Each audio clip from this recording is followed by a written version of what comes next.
on ESPN 1320. James is there. I'm Kyle. Joe Brazil on the ones and twos. We're hanging out with you till noon.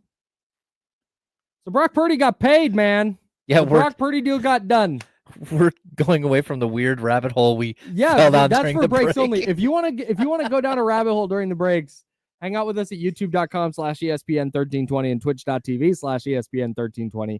And you too can find out more about the connection between Charles Manson and the Beach Boys. Brock Purdy got paid. He did. Good segue.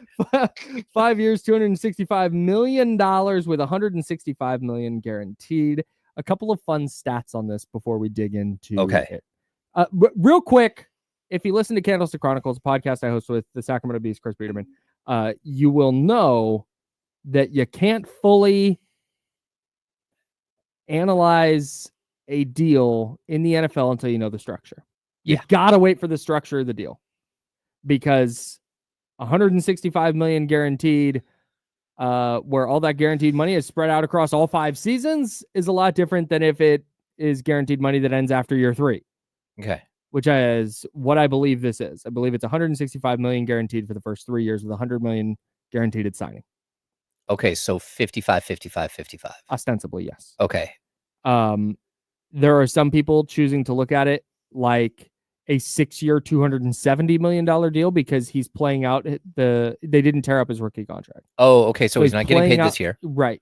He's getting five-ish million or something. Okay. Because there are performance incentives with late round contracts, with all contracts, where if you're just dramatically outperforming your contract, which he was, you get these bonuses. And so this year, instead of making like $1 million or whatever, it'll be like 5. Well, the league-wide thing, right? Yes, and there's a correct. league. League there's pays like a for pool that. of money. Yeah. That goes to players. Like, sorry, we messed with your money. Here's a bonus. Yes, correct. Yeah.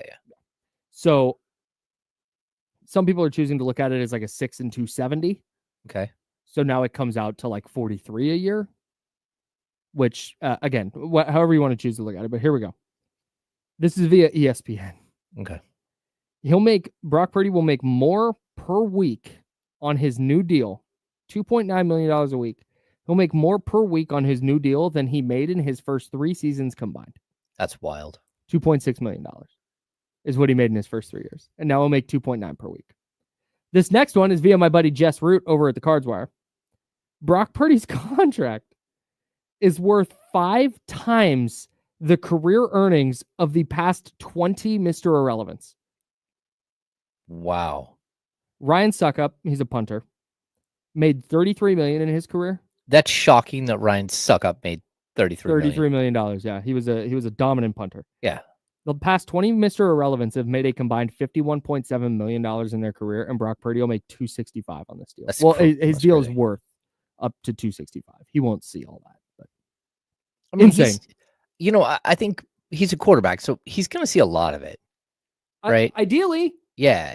I mean, unless he busts, then you're talking about, whatever.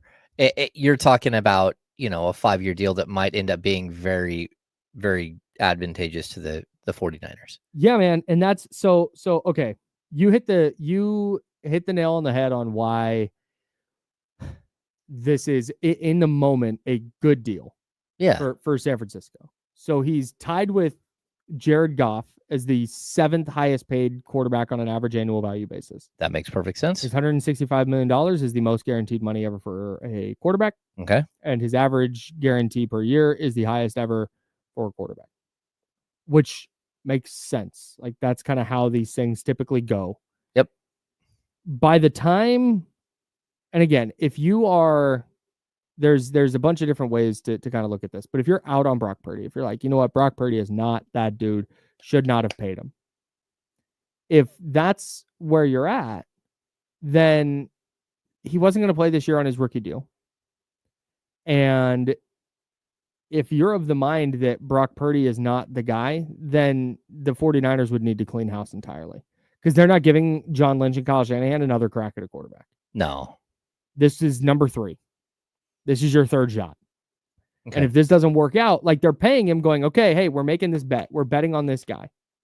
And we're betting on this guy at a deal that is not prohibitive to keeping guys like Christian McCaffrey around, guys like George Kittle around. We've heard Jennifer Lee Chan from NBC Sports Bay Area reporting that the team is now working on an extension with Fred Warner. Nick Bosa is probably going to be doing an extension here in the next year or two. Again. So this is where you go, okay, I think this hit a nice middle ground where Purdy's getting paid commensurate with top 10 quarterback money, which is whether you think he's worth that or not. Go look at how quarterback contracts work. This is how it goes, man. The fact that he didn't get 60 or 61 is a huge win for the 49ers, in my opinion. Yeah. You get him at $53 million annually. If it's 3 years, 165 guaranteed. Okay, you're locked in for 3 years. You're betting on this quarterback anyway. So this is the guy that Kyle Shanahan and John Lynch have hitched their wagon to. It shouldn't be prohibitive in their team building moving forward. You can still put a good enough team around him, but at some point, Brock Purdy is going to have to elevate a little bit. And the onus is going to be on the team to make sure they're surrounding him with the right pieces. Yeah, I think the number is like pretty close. I mean, we talked about this. Like, you'd hope that you get him around 50. Yep. Maybe a little bit, maybe between 45 and 50. But this is right there. And the fact is, it's done. That's the biggest thing for me. Like, I'm not going to sit here and argue over a couple million here and there, especially when you factor in that they didn't tear up this year. So he's only getting paid $5 million this year. So really, you have him for 4 years at you're locked in. And then those last 2 years, you're going to figure out whether he's the guy or not. Right. But it's over. It's done with. Training camp, mini camps, all that stuff. You have your leader, you have your quarterback, you have the guy who's going to run the show, who can start building chemistry with new wide receivers and all that stuff. Yep. It's over. The 49ers did not do what they typically do, which is drag this thing out all summer long. And I'm really excited that they did this with Kittle. I'm excited that they're already working on it with Fred Warner. Just get your job done early. Do your work early. That's it, man. And I said it, and Mark Souza's right. $230 million is the guarantee that Deshaun Watson got. His contract is fully guaranteed. I forgot to stipulate at the top of this. The Deshaun Watson contract doesn't exist. It doesn't in this conversation. Anybody. We'll never see a contract like that again, because that has been an abject disaster. So he's right. There is somebody with making more guaranteed money than Brock Purdy, but I am jettisoning. I am going to jettison the Deshaun Watson contract for this. Anyways. Purdy, good deal. Building moving forward. Yeah, I'm here for it. I had a thought on this, and I can't remember what it was. Oh, the timing. I said throughout the spring, when they get this done matters more to me than the dollars. Yep. Because look, here's where the 49ers are team building wise. There's nobody on their roster right now that you're looking at that you're going, oh man, that guy's going to be due big money in 3 years. What they need to do is they need to start supplementing their roster with rookies, cost-controlled, good players who aren't going to break the bank for the duration of their 4-year contract. They were going to need to do that regardless of how much money Brock Purdy was going to make. So that's why the dollar amount mattered less to me. The fact they got him at 53, like, yeah, you know what? That's probably about right. 50 to 55 was kind of the number that I had in my head. You land at $53 million annually. And again, this is average annual value for the life of the deal. We haven't seen the exact structure yet. But this to me just makes sense. This isn't all of a sudden like, oh my God, how are the 49ers now going to keep this stud wide receiver and this stud cornerback? Like, Deommodore Lenoir's locked in. They're working on locking in Fred Warner, Christian McCaffrey, Trent Williams, George Kittle, Brandon Ayuk, all locked in. Yeah. And they know that they're locked in with the structure now of Purdy's deal. So now they can actually move forward into maybe next offseason. Trent Williams retires and they need to pay big money for a left tackle. Now you know what you're looking at and what you're dealing with your quarterback's contract structure and how to maneuver contracts around that. Well, it also looks like the way that they've kind of flushed all of the dead money this season, that they might even have a possibility here, because you didn't start his contract now, of rolling over some money as well into next offseason. And I think when you look at the way that they've built their sort of their roster, you have these gigantic slots of money that are already like predetermined, right? So you've got Bosa and his contract. Bosa is not going to get paid the way he did last time. Like he's going to get good money, Yeah, he's not going to get top of market money. No, but it's going to be within the confines of what he already makes. Brandon Ayuk, again, is not going to make more than what he makes right now.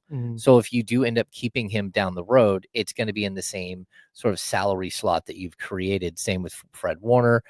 You mentioned Trent Williams. Now you have 23, 24, 28, whatever it is now that they're paying Trent Williams, that you know what you can afford and go out and get. And then you just have to have some of these other guys prove up. That's it. You know, you're going to have to hit on draft picks eventually. Yeah. And here's the other thing with Purdy's contract. Again, we don't know how it's structured, so we don't know exactly what it's going to look like yet. But my guess is, based on how we know the 49ers do these deals, we're probably looking at, so it doesn't kick in until next year, so 2026, then 27. The big cap hit is probably 2028, 27 or 28. By the time those big cap hits roll around, Purdy's contract is probably going to be like 12th or 13th. Yeah. Among quarterbacks. Even someone put in the chat, like, it's 14th in percentage of the cap. Right now. And so at that point, it's probably going to be, even lower than that. Yeah. So, and he's got to prove that he's worth that, though. Okay. So that comes, so that leads us to kind of what's next. Yeah. Bottom line, there's more to it, but the very bottom line is Brock Purdy has to be better than he was last year. Because last year, he wasn't a disaster. But when you're paying a quarterback like this, you're at minimum hoping that quarterback is not making some of the backbreaking mistakes we saw Brock Purdy make last year. I thought he regressed a little bit in terms of holding onto the ball too long. He was relying too much on his legs. It was like teams started taking away the middle of the field, and he didn't have the answer in season. They'll probably have an answer, I would imagine, with Kyle Shanahan and the weapons the 49ers have. I'd imagine they'll have more answers to how they were being defended last year. But when you're paying a quarterback what Brock Purdy's making, whether it's $60 million or $50 million or whatever, when you have a franchise quarterback, the onus is on that quarterback to figure that out on the fly. You cannot have a whole season where your offense, and I know that they were still 9th in DVOA or whatever it was, but if their offense was not nearly as good last year, just watch.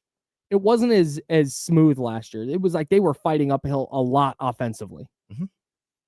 And if that's going to be, that's not a sustainable thing. You need to start having easy answers, because if you go into a season with like, hey, we're going to attack the middle of the field, and then all of a sudden that's taken away, and your answer at quarterback is like, oh, I guess I'll just hold on to the ball forever and run around some. That's not going to work.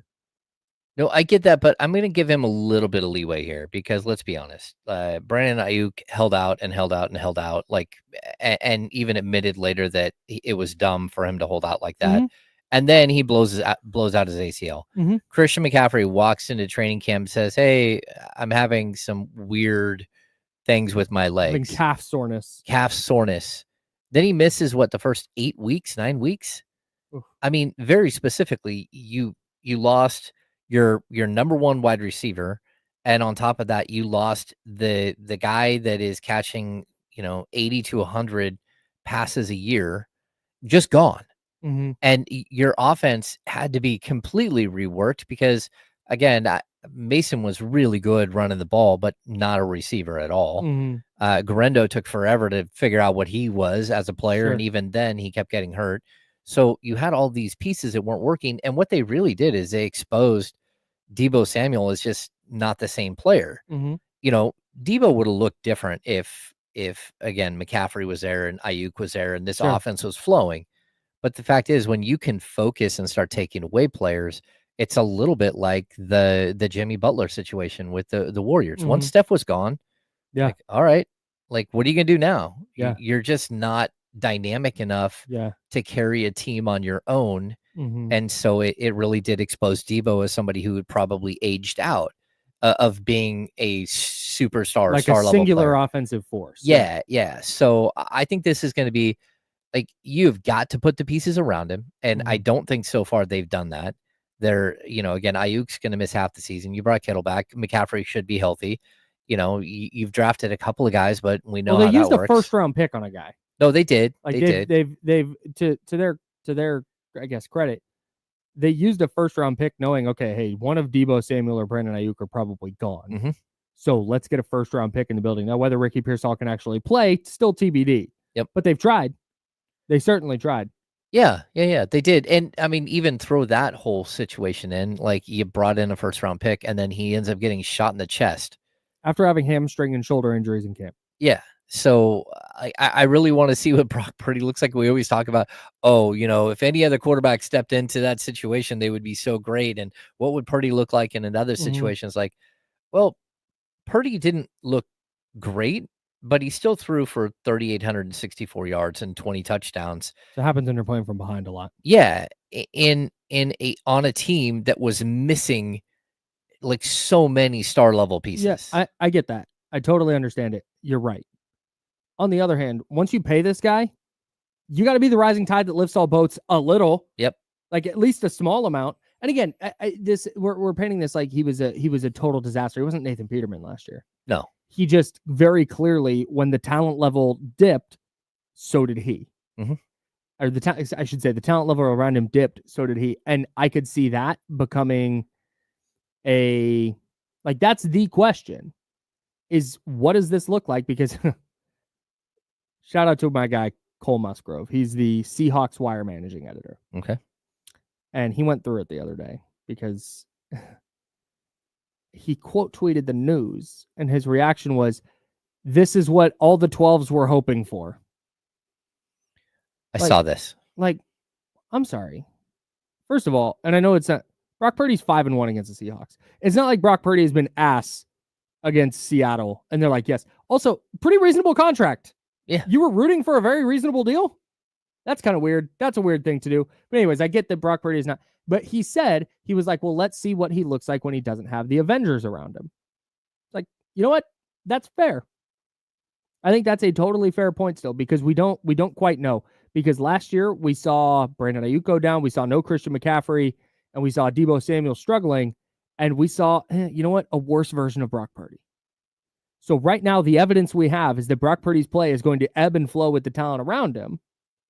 And the issue you run into there is with a $53 million quarterback, it becomes a little bit harder to bring in and retain that talent. So now it's like, okay, can you find it? Can you find it via the draft?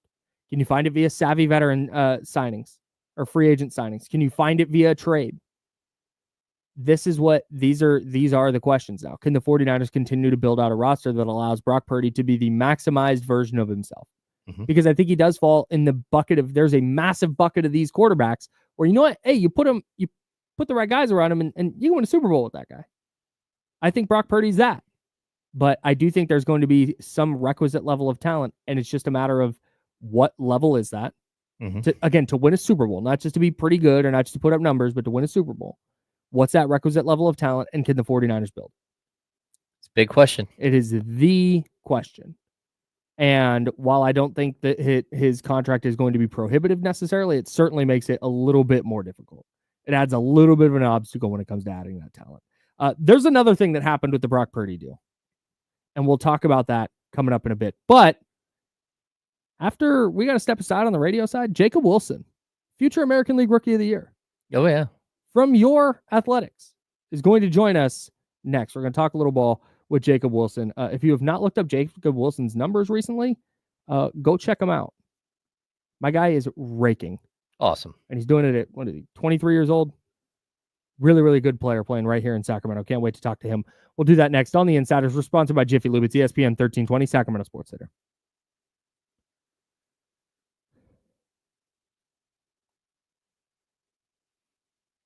Yeah, the Purdy stuff is crazy because